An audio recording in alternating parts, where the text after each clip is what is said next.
Sebenarnya aku bener-bener kebetulan ketemu ini pedal manga. Aku lagi baca random manga dan holy shit, aku ketemu sama meme-nya dan ternyata plotnya lumayan menarik dan sedikit spicy. You know what I mean.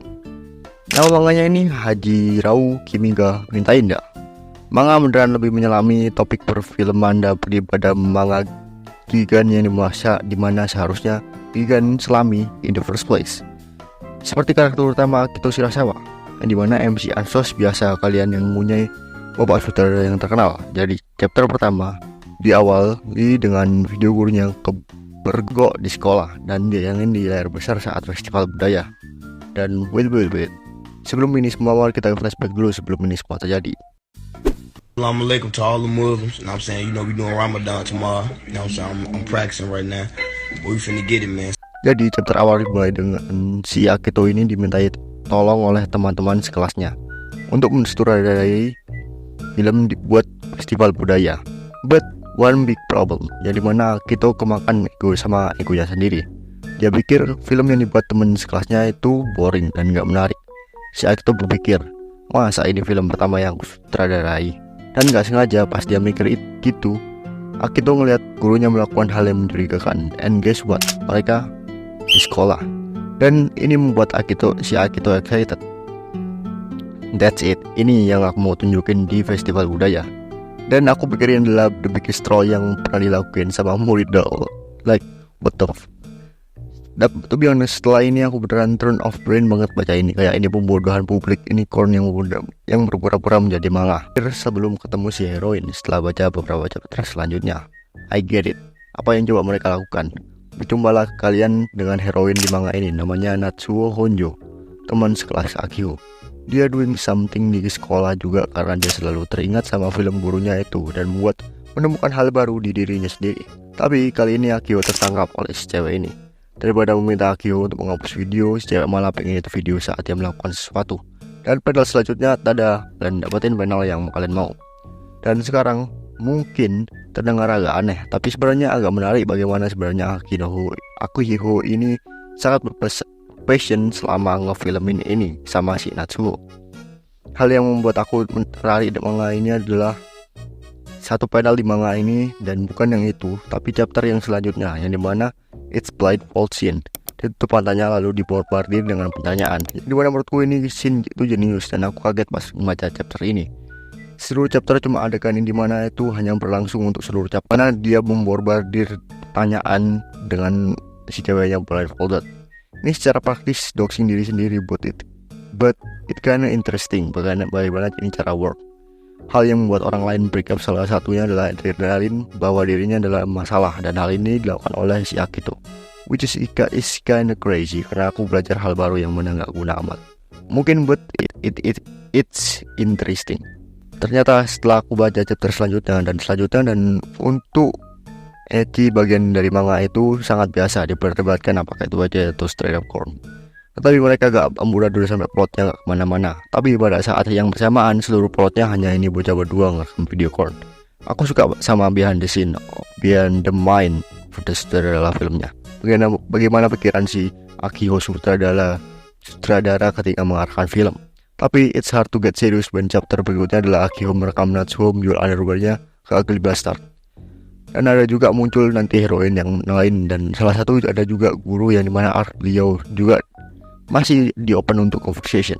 Tapi aku gak tahu kenapa, apa karena manga authornya bikin karakter gak konsisten atau dia mau bikin 5 head move, tapi entah kenapa aku gak bisa percaya sama heroin ini. Kayak apa beneran mereka genuine gitu kayak begini. Kayak ini manga beri aku anxiety lebih mengenal cewek di manga ini. Aku gak berpikir kenapa ini sih yang nulis jelek, karena secara gak sadar saat si Akito ini mau ditipu, dia kayak aha aku tangkap bahasa pelakunya, dan secara bersamaan kayak pasti kemang ini. But it just so don't trust her vibe di manga ini. Dan apakah aku ngomong tentang si Akito ini self-aware banget? Aku pikir kalau manga ini memiliki pernyataan yang menarik tentang bagaimana kru tidak jatuh cinta pada artis sebagai direktur. Dan aku pikir itu agak menarik. Yang aku pikir, in my opinion, I don't think it necessary bad all in love with the actress. Aku pikir ketika kalian mungkin jatuh cinta sama aktris, kalian bisa masuk ke dalam karakter what person is. This might be Of course ini jelek kalau membuat vibe di tempat bakal jadi awkward, but at the same time you gotta be goofing off with them, you know what I mean? Of course ini adalah aktor yang dimana you're not supposed to give your own personal value dan menjadi karakter yang diinginkan director. Tapi aku suka aja pas director memang kas orang yang line up banget sama karakter yang dibenarkan, like damn this person give it all. Kayak kalian kalau misalnya sudah mengenal lebih dekat dengan cara fall in love dengan aktris, kalian mungkin bisa mengetahui lebih dalam bagaimana kalian bisa nge-line up cerita dan juga cerita dalam karakter dan juga aktris itu. Tapi dengan secara bersamaan kalian mendapatkan yang mana ya bias dan juga awkward vibe dari kru-kru yang ada di studio atau tempat syuting. Mungkin jadi repetitif dan itu gak line up dengan art of acting itself. But it's kinda amazing lihat aktor yang main di dalam film more comfortable with their own zone dan gak selalu nge-break what supposedly always trying to break out of your comfort zone. Dan menurutku ini agak personal opini dari aku sendiri. Jadi ya mungkin bahkan konsep orang-orang dengan love itu sendiri berbeda.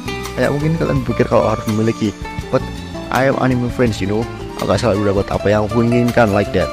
Well, that's gonna be another conversation, you know what I mean? So just loving it and breaking it again. It's just our daily food. I got too social and cry about it when it got hurt. Tapi hal itu ya gak bisa kontrol, you know. Itu what separate us as a human, yaitu emotion itu sendiri. Well, kadang-kadang itu buruk bahkan menghancurkan banget, tapi kadang-kadang itu berubah jadi sesuatu yang indah. It's very well known kalau 31 Evangelion movie itu si Ano Hideaki self-insert istrinya sendiri ke dalam karakter. But I do still think it still hit hard when Shinji married her. You know, when it comes to love, it's a beautiful thing, and maybe not everyone can see it. But man, when you capture a moment like that, it could be get the best art out of it. Tapi ini main karakter masih aja jatuhin cinta sama hero-nya, jadi ya useless.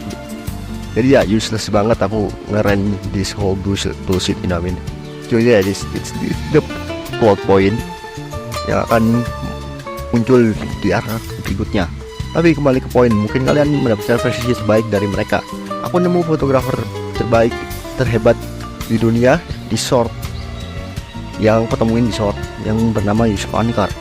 Beliau adalah fotografer yang benar-benar membutuhkan waktu untuk mengetahui subjek karakter orang yang ingin dia potret sehingga bisa membuat hasil terbaik dari orang-orang yang ingin dia potret.